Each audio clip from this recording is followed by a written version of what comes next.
어, 동은 서울의 중심의 중심이다.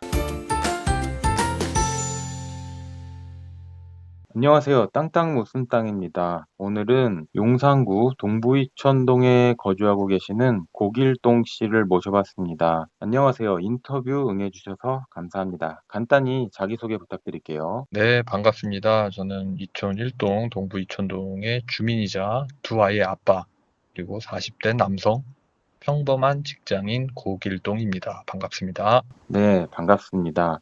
동부이천동은 요 지도에서 보시면 여기 용산에 있고 그 동부이천동 좌측으로 여의도가 있고 남측으로 흑석동, 반포, 동쪽은 이제 강남 쪽이죠.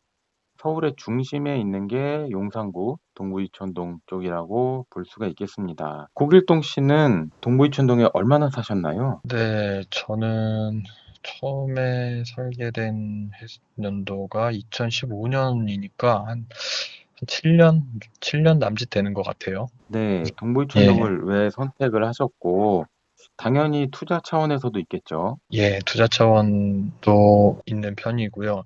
일단은 제가 그 큰아이가 학교 진학을 이제 준비해야 되는 상황이라서 자리 잡고 이제 살아갈 곳을 이제 찾다 보니까 처음에는 이제 주거의 목적으로 들어왔어요. 그래서 당시에 타 지역에 이제 투자 진행 중인 곳이 있었기 때문에 이천동에서 이제 처음에는 세입자로서 이제 한 1, 2년 정도 살아보면서 갈아타기 여부를 생각해보는 시기를 두었었는데요. 이때 그 장기적으로 이것의 향후 가치를 이제 생각을 좀 해보게 됐고, 결과적으로는 기존 투자 지역에 비해서도 최소 그 이상의 가치 상승이 있을 거다라는 판단이 섰기 때문에 실거주하고 투자의 비율을 약 한 7대 3 정도라고 이제 되었다라고 말씀드리고 싶네요. 네, 저희 땅땅 무슨 땅 구독자분들도 또 동부이촌동에 관심이 많으실 텐데, 동부이촌동에서 제일 대장이라고 할 수 있는 아파트랑 지금 가격대가 어떻게 형성되고 있는지 많이 궁금해 하실 것 같은데, 아파트 좀 소개 좀 해주시죠. 네.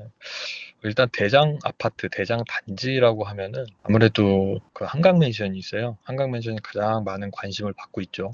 그리고 이제 네. 실거래가도 이제 최근에 계속 신고가를 지속적으로 이제 갱신을 하면서 이 사실을 이제 뒷받침해주고 있고요. 시세는 최근에 30평대가 30억, 30억 후반대, 37억으로 기억을 하고 있습니다.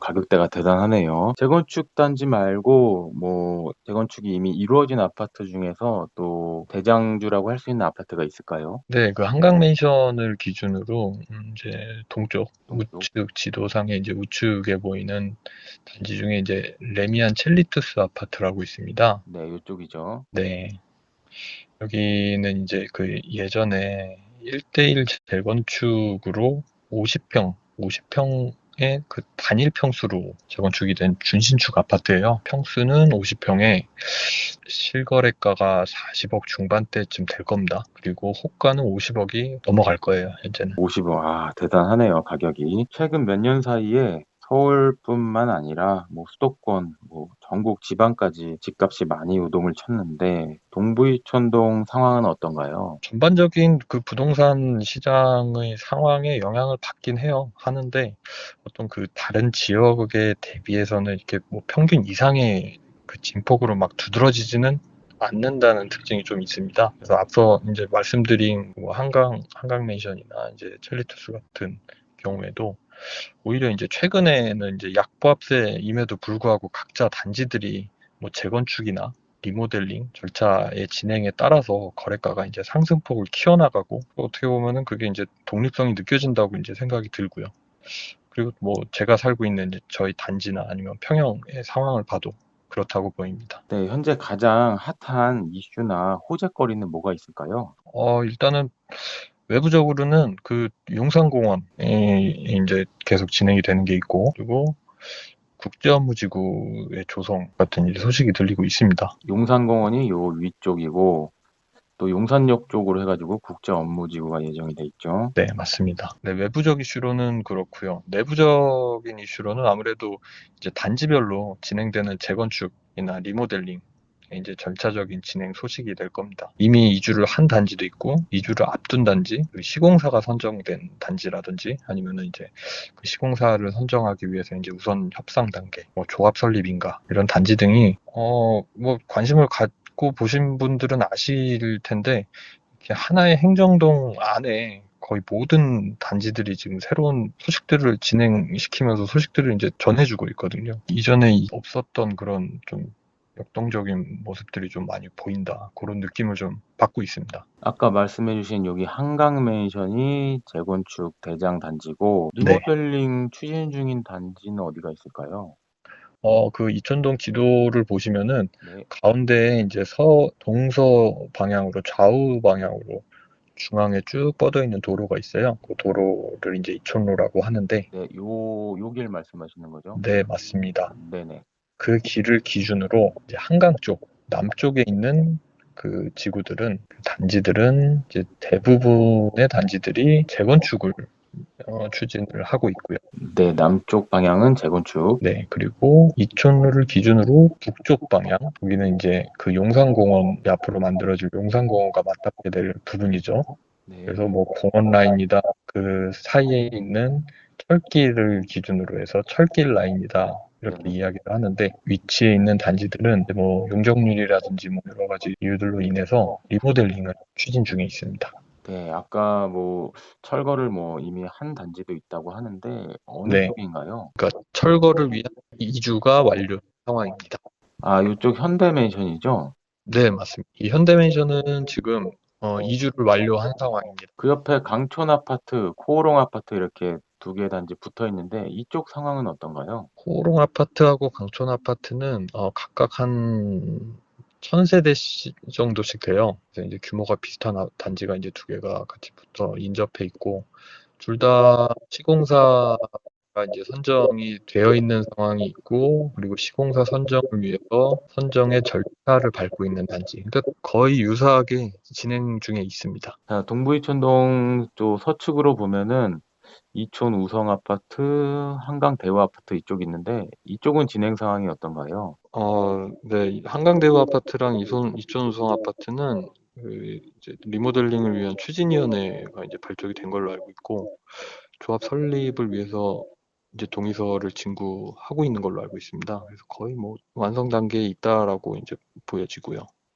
근데 이제 특징적인 게 그 우측에 보시면 이제 한가람 아파트라는 이제 대단지가 있어요. 아, 이쪽 대단지네요.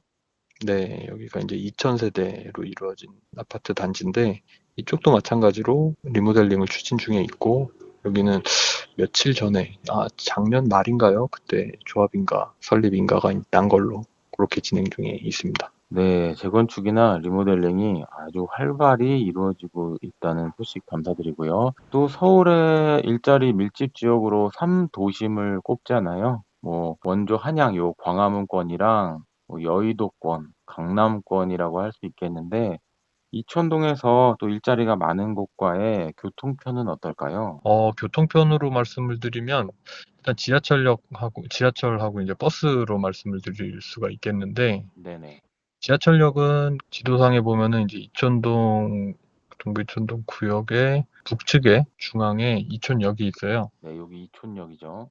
네, 거기가 이제 4호선하고 경의중앙선, 이제 환승역으로 이제 사람들이 많이 이용을 하고 있고요.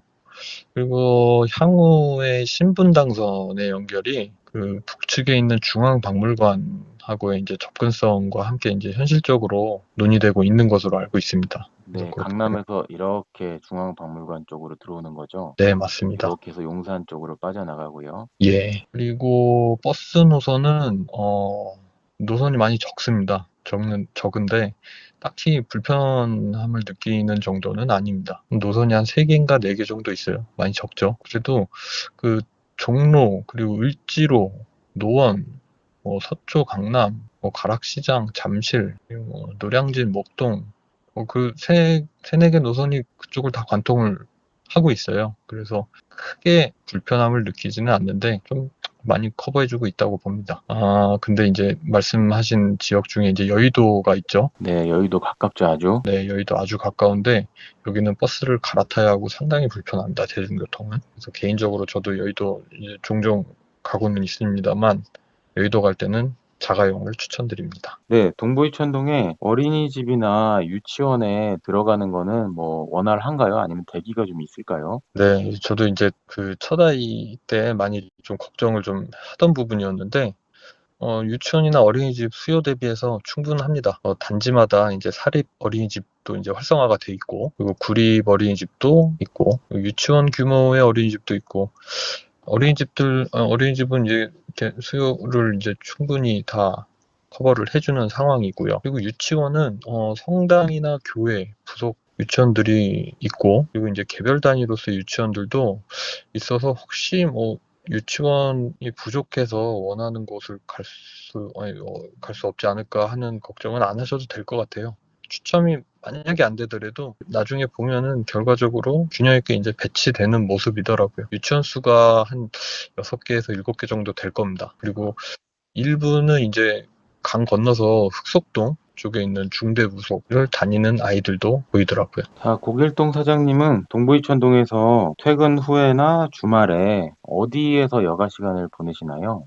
저는 그냥 동네 산책을 주로 합니다. 동네 산책하면서 식사를 하기도 하고, 그리고 아니면은 운동 삼아서 자전거를 좀 많이 탑니다. 이제 자전거를 타고 한강으로 나가서 반포대교에 이제 잠수교 쪽에 이제 자전거로 넘어가기가 좀 수월하게 된 편인데, 쪽에 가서 세비섬 찍고 오면은 왕복 한 6, 7km 그 정도 될 겁니다. 예, 서쪽으로도 노들섬이 이제 환경 개선이 좀 많이 이루어져서 그쪽도 가기 좋고요. 근데 요즘에 뭐 코로나 때문에 매출이 거의 힘들죠.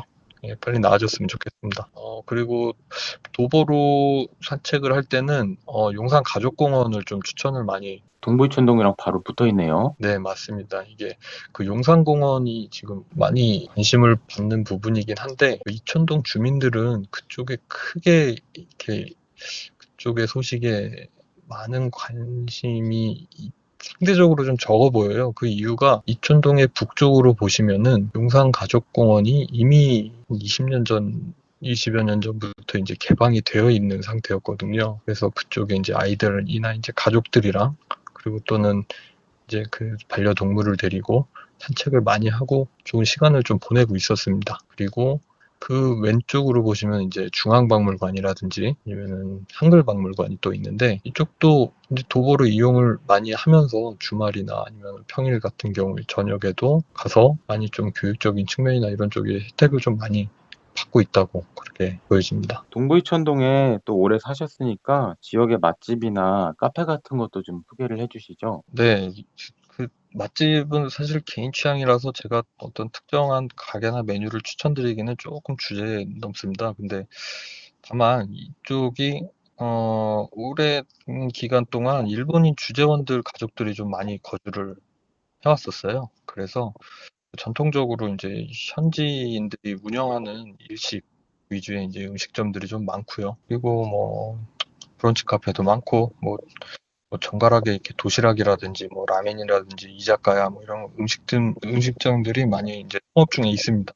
그리고 뭐 외부에서도 이제 소문을 많이 소문을 많이 타고 이용을 하시는 유명한 팥빙수 가게도 있고요. 근데 이제 이촌동은 그 프랜차이즈의 비중이 타 지역에 비해서 좀 많이 적은 편이에요. 그리고 이제 그냥 입소문이나 이런 것들로 운영이 되어 오고 있는 곳들이 비중이 큰 게 특징이라면 이제 특징일 수 있다고 보겠습니다. 네, 계속 좋은 것들만 이야기해 주셨는데 정말로 솔직하게 네. 동부이촌동의 단점은 어떤 게 있을까요? 단점 있습니다. 단점은 이제 학원이죠. 이 학원이 산술적으로 봐도 상당히 부족합니다. 저희 가족 같은 경우에는 아직 뭐 아이들이 이제 저학년이라서 크게 와닿지는 않는데 동네를 둘러봐도 학원이 잘 안 보입니다. 넘겨듣기로는 뭐 예를 들어서 이제 고등학생이나 이런 그 학업에 집중할 시기가 되면 통학버스를 타고 뭐 반포라든지 대치동이라든지 이런 쪽으로 학원에 다니거나 아니면은 그 기간 동안에 이제 이사를 하는 경우 아니면 아예 그냥 해외로 유학을 가는 경우도 적지 않다고 합니다. 개인적으로는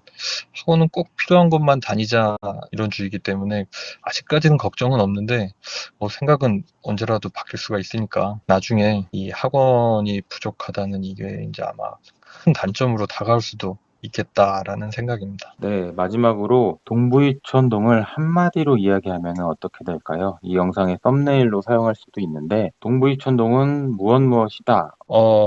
동부이촌동은 서울의 중심의 중심이다. 네, 실제로 서울의 중심에 있는 게 용산이고, 용산에서도 또 그 중심이 동부이촌동이라고 할 수 있겠죠. 너무 센스 있는 답변 너무 감사드립니다. 네, 지금까지 동부이촌동 주민 40대 고길동 사장님이었고요. 인터뷰에 응해주셔서 감사합니다. 고길동 사장님이 또 하고 싶으신 말씀이 있으시다면서요? 네, 있습니다. 동부이촌동 인터뷰 영상이 도움이 되셨다면 땅땅 무슨 땅 채널 구독과 좋아요 꼭 해주시고요. 동부이촌동에 관심 있는 분들에게 이 영상도 공유해 주시길 바랍니다. 공유해 주시면 동부이촌동 설명은 땅땅 무슨 땅이 해주신다고 합니다. 네, 감사합니다. 지금까지 땅땅 무슨 땅이었습니다.